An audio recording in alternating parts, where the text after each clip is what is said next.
Spiderman brand new day का दूसरा trailer आ चुका है और ये ट्रेलर काफी मस्त है। ट्रेलर की शुरुआत में हम देखते हैं स्कॉर्पियो को जो कहीं पे चोरी कर रहा होता है और उसे रोकने के लिए आता है अपना स्पाइडी ढंग से स्विंग नहीं कर पा रहा, वो अभी अपनी पावर्स को कंट्रोल नहीं कर पा रहा जिससे स्कॉर्पियो के पास अपर हैंड है। लेकिन स्पाइडरमैन की आंखें काली हो जाती है और उसकी पावर उस पर हावी हो जाती है और वो स्कॉर्पियो की पूंछ उठाता है, उसे गाड़ी में दे मारता है, जो जनरली स्पाइडरमैन अपने विलन के साथ नहीं करता कि अभी उसकी बॉडी पे कोई कंट्रोल नहीं है। हम आगे देखते हैं कि स्पाइडरमैन नेड और एमजे की वीडियो देख रहा होता है और वो दोनों MIT से ग्रेजुएट हो गए हैं, यानी कि ये मूवी नो वे होम के कई महीनों बाद टेक प्लेस करेगी।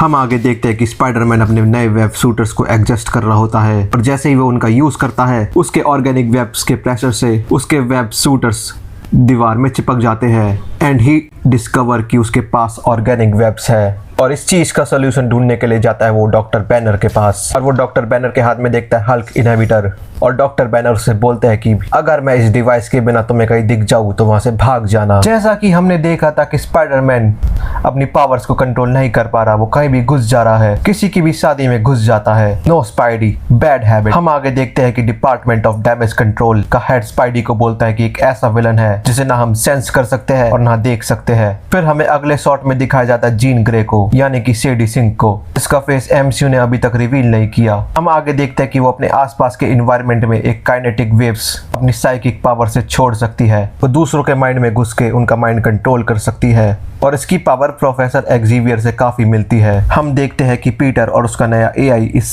थ्रेट को सेंस कर सकता है। हम देखते हैं कि पीटर एक पार्टी में नेड से मिलता है और वो ये देखते हैं कि नेड ये पता लगाने की कोशिश कर रहा है कि स्पाइडरमैन असल में है कौन। May be he will find out. हम आगे देखते हैं कि पीटर का दिल एक और बार टूट रहा है जब वो MJ को उसके न्यू BF के साथ देखता है। हम देखते हैं कि शेडी सिंह का कैरेक्टर स्पाइडरमैन को फॉलो कर रहा है क्योंकि स्पाइडरमैन शेडी सिंह की पावर से इम्यून है because of spidey sense.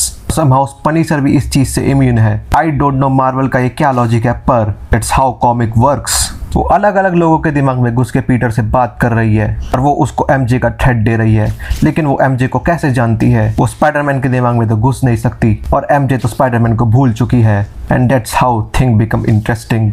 Maybe she can access the forgotten memories of people. That's how she knew who is Peter. और अगले सीन में हम देखते हैं कि शेडी सिंह ने ब्रूस बैनर के दिमाग पे कब्जा करके उसका डिवाइस उतार लिया। अब ब्रूस बन चुका है सैवेज हल्क और हम देखते हैं कि स्पाइडी उससे फाइट करने में स्ट्रगल कर रहा है और हल्क हवा में एक थप्पड़ मारता है और स्पाइडी उड़ जाता है। हल्क ने स्पाइडी को मच्छर बना दिया। MJ को शेडी सिंह से बचाने के लिए स्पाइडी जाता है MJ के पास, वो उसको अपने साथ ले जाता है। हो सकता है कि ये दोनों मिलकर हल्क को क्योर करने का सॉल्यूशन ढूंढे, यानी कि एंटी गामा बेव। और हम देखते हैं कि स्पाइडरमैन MJ की सेफ्टी पनीसर के हाथ में सौंप देता है। अगले सीन में हम देखते हैं कि स्पाइडरमैन हैंड से फाइट कर रहा होता है और वो फाइट काफी अच्छी थी। हो सकता है कि हैंड को यहाँ पे टूम्बस्टोन ने भेजा हो, यहाँ तो वो यहाँ पे डेयर डेविल को मारने आए हैं या फिर कैदियों को छुड़ाने आए हैं। हम देखते हैं कि स्पाइडरमैन अपनी ताकत पे अपने म्यूटेशन पे काबू कर लेता है और हैंड को काफ़ी अच्छी फाइट देता है और हम एक ब्यूटीफुल सीन देखते हैं जहाँ पे स्पाइडी हैंड को अपने वेब में ट्रैप कर लेता है और हम देखते हैं कि स्पाइडी के वेब, उसके ऑर्गेनिक वेब, उसके वेब शूटर्स की वेब से ज़्यादा थिक है। आप लोगों को ये ट्रेलर कैसा लगा कमेंट करके ज़रूर बताइए। को लाइक और सब्सक्राइब कीजिए।